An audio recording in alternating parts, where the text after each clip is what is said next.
सच बोलकर भूल जाएं क्योंकि झूठ बोलकर इसे उम्र भर याद रखना पड़ता है।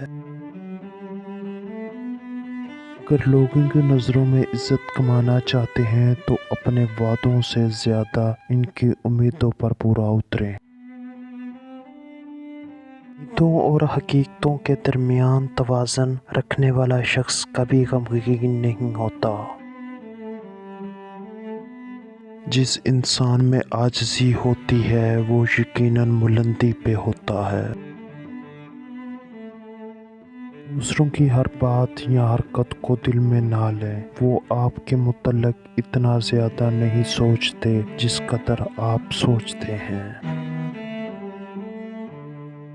याद रखें, मुआफ़ी के हकदार भी गलती करने वाले होते हैं, चालाकी करने वाले नहीं। नुकसान से सीख लिया जाए तो नुकसान नुकसान नहीं रहता, फ़ायदा बन जाता है। ज़िंदगी में इंसान अपनी खामियों के बजाय खूबियों की वजह से नापसंद किया जाता है। धोखा कभी गलती से नहीं दिया जाता, ये एक सोचा समझा अमल है। अपने हक में हालात बदलने का इंतज़ार नहीं करो, बल्कि इतनी मेहनत करो हर दिन